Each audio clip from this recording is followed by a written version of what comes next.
Voice Church, welcome to Church Has Left the Building Part 2. If you haven't had a chance to watch Part 1, you could catch it on the Voice Church YouTube or Facebook. Now, we want to make sure that you get connected to Voice Church, and you could fill out a connection card at voice.church/connect. Now, before we hear a message from our pastor, let's worship.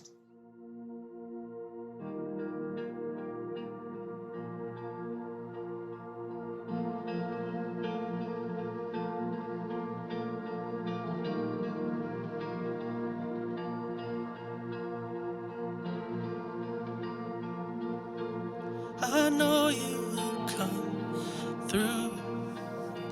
This mountain is moving. I'll fix my eyes on you. If you said it, you'll do it.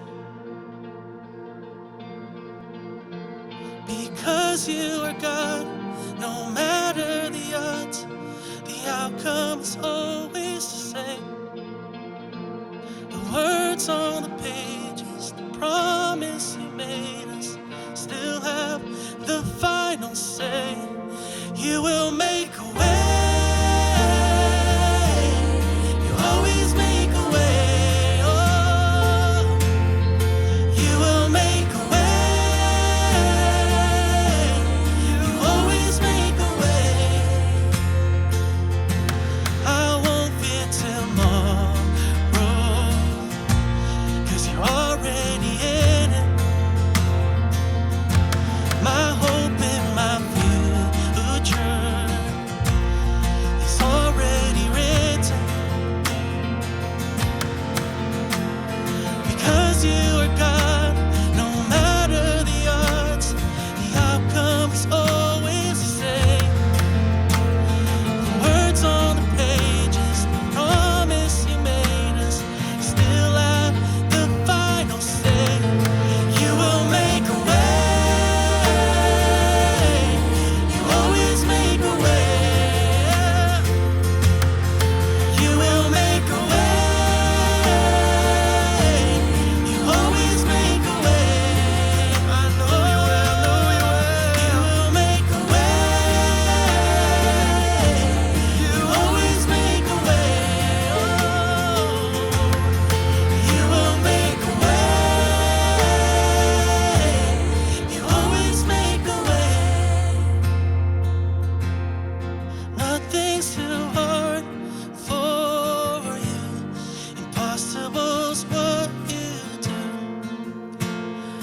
I know you've got this too. Impossible's what you do. Nothing's too hard for you. Impossible's what you do. I know you've got this too. Impossible's what you do. You will make a way. You always make a way. You will make a way. You always make a way. Oh, yeah. You will make a way.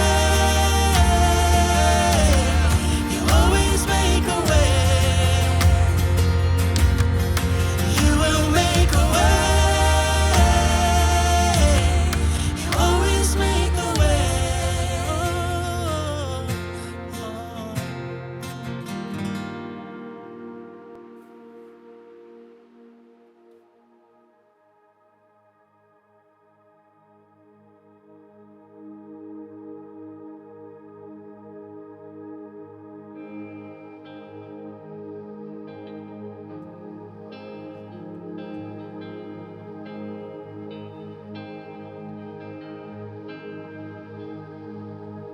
You unravel me with a melody.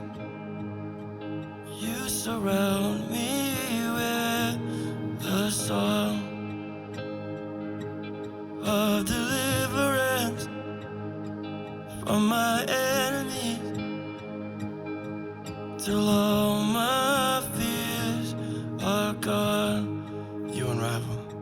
You You unravel me with a melody. You surround me with a song of deliverance from my enemies, till all my fears are gone. I'm no longer a slave to fear, for I am a child of God. I'm no longer a slave to fear, for I am a child of God. From my mother's womb, you have chosen me. Your blood flows through my veins. I've been born again into your family. Your blood flows through my veins. I'm no longer a slave to fear, for I am a child of God. Yeah. I'm no longer a slave to fear, for I am a child of God. I'm no longer a slave to fear, for I am a child of God. I'm no longer a slave to fear, for I am a child of God.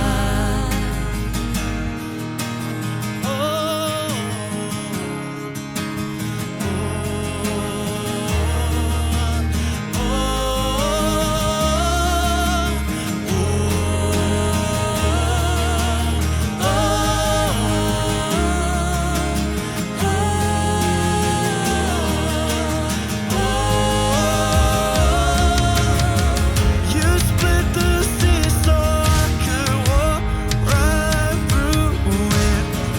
My fears are drowned in perfect love. You rescued me so I could stand and say, I am a child of God. Split the sea. You split the sea so I could walk right through it. My fears are drowned in perfect love.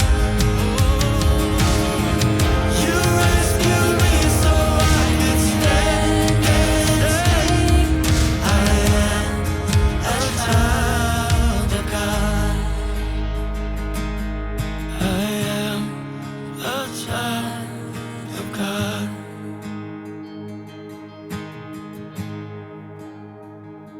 I'm no longer a slave to fear, for I am a child of God. I'm no longer a slave to fear, for I am a child of God. For I am a child of God. For I am a child of God.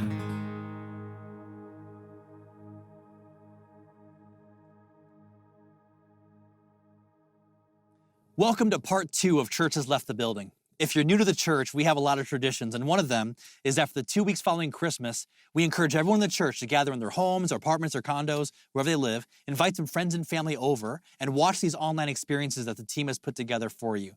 The holiday season is a uniquely demanding one for the staff and volunteers. And by filming these ahead of time, we can give those incredible folks some much needed R&R before going into the new year with fresh vision and passion. So if you're watching this as we premiere it, it is the first Sunday of 2024. Happy New Year's, guys. Last week, we talked about what things we needed to leave behind in 2023 and not bring with us into this new year. If you missed that, please go back and watch that. It'll put this week in context. Last week, we talked about the fact that God is too good and life is too short to continue to drag all this stuff with you that is just going to weigh you down from what God has called you to do. Today, I want to look at one simple idea. What are you going to do with fear? If you want to do anything worthwhile, you're going to have to be confronted with your fears. If you want to make any sort of impact in this world, you're going to have to face your fears. It's impossible to avoid them. If you're going to follow God and be faithful to what He's called you to do, you will have to face into what you fear. You cannot follow God and your fear. You have to pick one. And the nation of Israel went through this very thing. See, fear paralyzed them. After God freed Israel from Egyptian captivity, I mean, remember the plagues, Charlton Heston saying, "Let my people go." You may be too young to remember that. But anyways, right after that, the nation of Israel beelines it to the promised land, and they sent spies to scope it out ahead of time. The spies came back and said the land was amazing. They also saw how challenging it was, and Israel ended up deciding to choose to be afraid. Let's hear Moses reflect on that moment years later as he's close to death. He says this. He tells the nation of Israel, "But you were unwilling to go up. You rebelled against the command of the Lord your God. You grumbled in your tents and said, 'The Lord hates us.' So He brought us out of Egypt to deliver us into the hands of the Amorites to destroy us. Then I said to you, 'Do not be terrified. Do not be afraid of them. The Lord your God, who is going before you, will fight for you as He did for you in Egypt before your very eyes and in the wilderness.' Then you saw how the Lord your God carried you as a father carries his son, all the way you went until you reached this place. In spite of this, you did not trust in the Lord your God. When the Lord heard what you had said, He was so angry and solemnly swore, 'No one from this evil generation shall see the good land I swore to give your ancestors.'" So God had freed them from a superpower, no less. God had parted the Red Sea for them. He led them by a pillar of cloud during the day and a pillar of fire at night. Supernatural guidance. He provided food for them in the middle of the desert, manna. Remember that? Without His help, they would have died many times over. And when they finally got to the promised land, when they should have built up enough faith to trust that God was capable of anything, when they should have realized that God was for them, they had seen so much faithfulness from God. When they should have seen that God was good, because He had been nothing but good to them so far, all that dissolved. Why? Because of fear. They said things like, "The Lord hates us, and the Lord has brought us out here to die." Their fear skewed the character of God. You hear that? Their fear skewed the character of God. That's not what God was like. Moses referred to Him like a father carrying a child, yet fear had turned Him into a monster in their eyes. Moses also says that they were unwilling to go. They just planted their feet. We're not going in. Fear paralyzed them. Think about that. God had followed through on everything He said He would do. And despite their disobedience, despite their grumblings, He was faithful. He brought them to the promised land. Yet their fear wouldn't let them go one step further. So how about you? Think about the last few years. Remember COVID? How God has protected you, sustained you, guided you through unprecedented times. But for most of us, He's been faithful for a lot longer than that, hasn't He? How many times were you unfaithful, but He was patient? How many times did you go left when He told you to go right and He forgave you? How many times were you in a tough spot and God provided a way out? Think about how good God has been. But it's easy then to get to a new place, a new struggle, a new problem, and think that God's left you. See, thinking that He won't come through this time, or somehow He's less good or less capable or less for you this time, that He may have been with you in the past, but He's not going to be with you this time. Because the nation of Israel chose fear over faith, even though they were at the edge, the very edge of the promised land. They ended up wandering in the desert for the next 40 years before they wound up in the same spot again. Think about that. They were there, and because of their fear, they wandered for 40 years to end up in the very same spot again. Fear and a lack of faith in God caused Israel to miss out on so much time and opportunity, and it will do the very same thing for you and me. Your life, my life, in large ways and small ways, will be shaped by how you engage with fear and how you engage with faith. Like a sculptor's tools, they will hone and cut away and shape and create your story. So much of who you are and what you do or what you don't do will be informed by what you fear and what you put your faith in. Fear will keep you from experiencing new things, exciting things. It'll keep you from the promises God has for you. The Israelites were so afraid of the unknown that they found comfort in what they did know. When God first freed them from Egypt, they were overwhelmed with fear and uncertainty. It was all new because it was all new, and it was scary. So much so that they actually wished that they were back in captivity, not because captivity was great, but because at least it was familiar. And now they find themselves in the same situation again. They would rather wander around on this side of the promised land after a journey in the desert, literally the stuff movies are made of. They would rather get to the very edge of the promised land, yet stay on this side of the river. Why? Fear. And it's insane for us to think about right now, but 40 years wandering, they're right there. If we were there, we'd go, just go in. But now, God's given them a new leader, Joshua. He was one of the original spies that told them that the land was flowing with milk and honey. Joshua also saw that there were dangers and challenges, but he believed that God would help them overcome. Joshua chose faith over fear. He wasn't going to miss out. But because he was one of only a couple people that believed that, he ended up wandering in the desert with Israel for the next 40 years. Can you imagine how many times did that keep Joshua up at night? He was in his prime back then, around 30 years old, ready to tackle any challenge. How many times when Joshua was just walking along with his fellow Israelites, were they complaining or wondering why God wasn't doing what they wanted him to do? And he would think to himself, really? We could be in the promised land right now. God said he was going to be with us. Why didn't we believe him? Why didn't we trust him? Why did we choose fear instead of faith? What would life be like right now if we were in the promised land? 40 years he was saying that to himself. Can you imagine? This must have haunted him. How about you? What are the times that God has asked you to step out in faith, to trust him, to take a risk? And you wanted to trust God, but fear kept you from moving forward. Fear paralyzed you, lured you back into the comfort of the familiar. Well, maybe we just stay on this side of the river, right? So God commands the nation of Israel to move. He says this in Deuteronomy. He says, the Lord our God said to us at Horeb, you have stayed long enough at this mountain. Break camp and advance. God was saying, look, I get it. I mean, look around. It's beautiful. It's comfortable. It's familiar, but it's not where you're called to be. And he's saying the same thing to us. Stop being paralyzed by fear. Stop pushing off opportunities because you might fail. Stop living with regret about what could have been. You stayed at this mountain long enough. Break camp and advance. God has a promised land waiting for you. He'll be with you. Of course there'll be challenges. Of course it'll be hard. Of course it'll be new, but he will fight for you. But you have to move. You have to get unstuck. You have to break camp and advance. And as we look at a new year, what is God asking you to do this year? What has he been whispering in your heart? Take the risk. Trust me. Make the leap. I'll be with you. Put yourself in Joshua's shoes. The deck was stacked against him. The nation had lost its founder, Moses. Big shoes to fill. Joshua had now had to follow this hero and revered leader.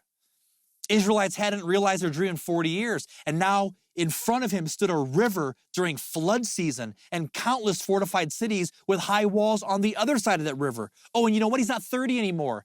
They've been wandering in the desert because of their fear for 40 years. So now he's around 70 years old, at least at this point. Not exactly prime age to go into battle. Seemed hopeless. 3 times in 3 verses, God told Joshua to be strong and very courageous. Why did God have to tell him to be strong and very courageous? Because he was telling Joshua, you're not going to feel strong against what you're going up against. You got to decide to be strong with the Lord's help. You got to decide to be courageous in the face of fear. You have to decide that you cannot wait for fear to go away. It's not going to go away. You need to feel the fear and decide to be courageous anyway. So then Joshua tells his people, he says, consecrate yourselves, for tomorrow the Lord will do amazing things among you. Here's the thing.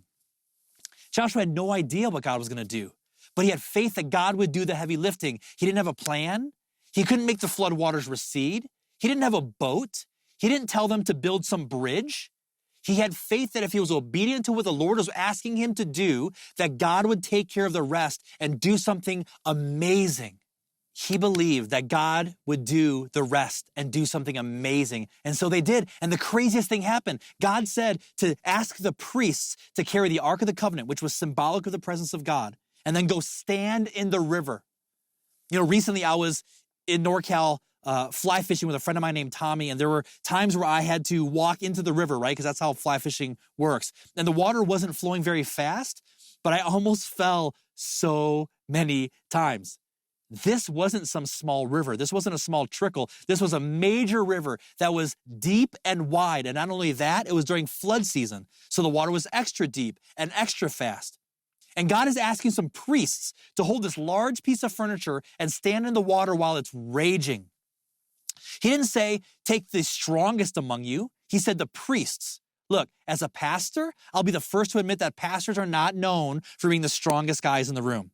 Right? We tend to spend more time in the restaurant than we do at the gym. I'm just saying. He also didn't say for how long. All he said was that the priest should stand in the Jordan River and that God would stop the water from flowing. And this is what happened. So when the people broke camp to cross the Jordan, the priests carrying the Ark of the Covenant went ahead of them. Now the Jordan is at flood stage all during harvest. Yet as soon as the priests who carried the Ark reached the Jordan and their feet touched the water's edge, the water upstream stopped flowing. It piled up in a great heap in a great distance away at a town called Adam in the city of Zarethan. While the water flowing down to the Sea of Araba, that is the Dead Sea, was completely cut off, so the people crossed over opposite Jericho. Miracle, right? And what it makes it sound like, it happened right away. And it both did and it didn't. This is important information for us to understand. When the priest's feet go into the water, the river stopped flowing and began to recede, but not where they were crossing, but upstream in a town called Adam. Do you know how far away Adam is? 30 miles. Do you know how fast rivers flow? I didn't. I had to Google it. Moderately fast rivers flow at 3 miles per hour. Super fast rivers flow upwards of 7 miles per hour. Let's take the average. Let's say it's 5 miles per hour. When the priests stepped into the Jordan, the waters stopped 30 miles away, but at 5 miles per hour, it would take 6 hours for them to fully realize it. What was that like? I mean, how long could you hold a big piece of furniture while standing in flood level waters before you start to question Joshua, where you start to ask him hey man, how long are we gonna be here? My guess is there were a bunch of people ready to walk across after the priests. Then their legs got tired. Then they started to murmur. The kids are asking what's going on. It wouldn't be long before thousands of people are just sitting along the riverbank, wondering when something is gonna happen. Meanwhile, the priests and Joshua are wondering what to do. When's God gonna help us? And they had no idea that God was already working.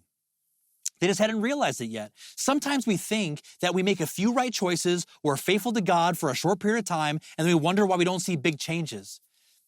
Just because you don't see things happening doesn't mean things are not happening. God's at work. It just may take you a while to realize it. Our job is not to construct a miracle. Our job is to not create a timeline. Our job is not to have a plan etched in granite. So if you feel like you have to have this pressure to create those things, let yourself off the hook. We have one job, man. One job. Be faithful to Christ. Whatever God asks you to do, we trust him. We push past fear, complacency, apathy, insecurity, and we take faith-filled risks to honor a God that still does miracles. Our prayer to God is simple.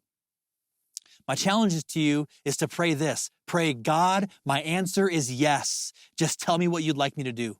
Pre-decide that you're going to trust God even if he asks you to do something that seems silly, like holding the Ark of the Covenant while standing in a river for hours. Most of the time, what God asks us to do makes complete logical sense. Pray for your friends in need, don't hoard stuff or money, but then every once in a while, he'll ask you to do something that takes you off guard. In those moments, will you trust him? I mean, isn't that what adventure is all about? You don't know the specifics about what's going to happen, but all you know is all Joshua knew. It's what he told his people. Prepare yourself. Be faithful, for the Lord will do amazing things. So, Voice Church, prepare yourself. Prepare yourself to say yes to God this year. Prepare yourself to say no to fear this year. Prepare yourself because in 2024, the Lord will do amazing things. What's he going to do? I have no idea, but I've decided that I'm going to be faithful to what God has asked me to do. Will you join me? I believe that with all of my heart. And when we finally see the miracle come to pass, we'll be able to look back and recognize that even when we didn't notice it, long before we could see it, God was working. Happy New Year, fam. As we start another lap around the sun, prepare your hearts for the Lord to do something amazing. We're going to see you next week in person at our normal time and place, 10:30 a.m., with an incredible guest teacher, Ed Stetzer. He's the Dean of Talbot Seminary, Editor-in-Chief of Outreach Magazine, Executive Director of Billy Graham Center, and a bunch of other things. He's had a huge impact on my life and in turn this church. You don't want to miss kicking off 2024 with Ed and the Voice Church family. Let me pray for us as we commission this year by singing a couple more songs together. God, I thank you for a new year, fresh beginnings. God, I thank you that you're going to give my friends courage and boldness to walk into what they're afraid of, to be faithful to what you're calling them to do. God, I pray, would you give them a new level of boldness to be faithful, a new level of courage to walk into the unknown with a faith that you are going to be there to meet us. And together, we're going to go on an adventure together. I can't wait to see what happens this year. It's going to be amazing. In Jesus' name, amen. Let's sing this together.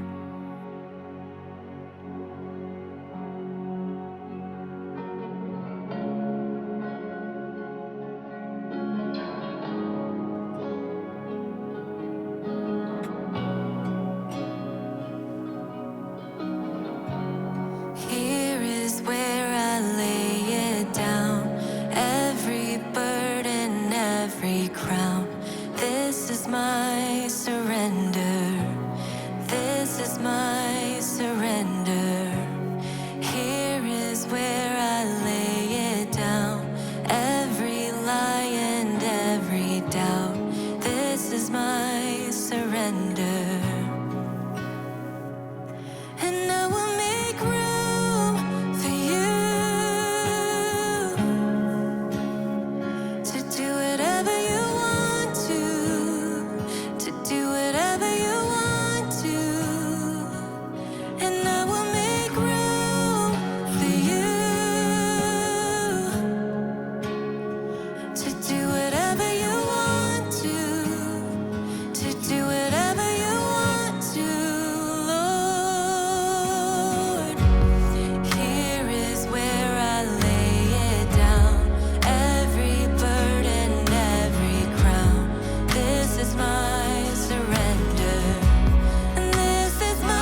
is my surrender.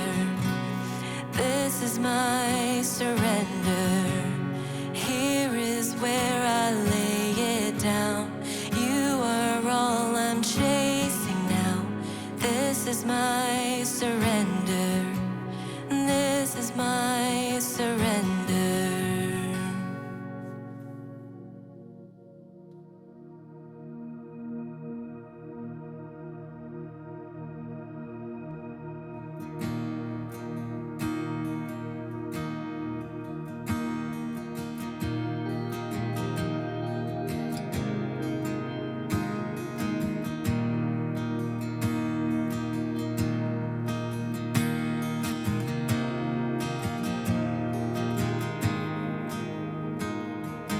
When did I start to forget all of the great things you did? When did I throw away faith for the impossible? How did I start to believe that you weren't sufficient for me? Why do I talk myself out of seeing miracles? You are more than able.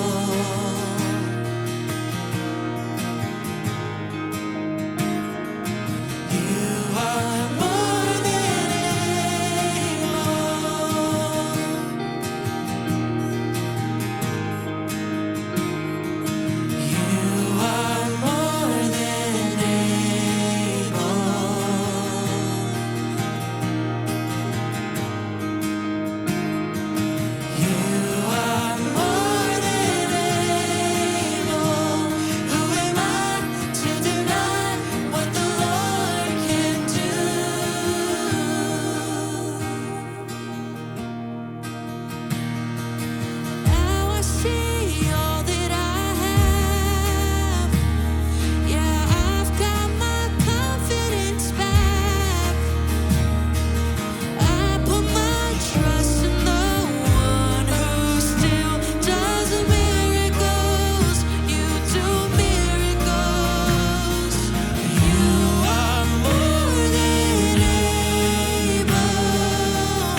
Thank you for joining us for our very first service of 2024. What a way to start off our year centered on Christ. We want to make sure that no one is walking into 2024 alone. We want to surround you with community and plug you into this church family. You can fill out a connection card at voice.church/connect. Also, at the end of every service, we take a free will offering.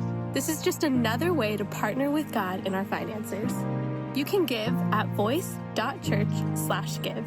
And lastly, we are back in the building next week in person, and we hope to see you at 10:30 a.m. in Tustin, California.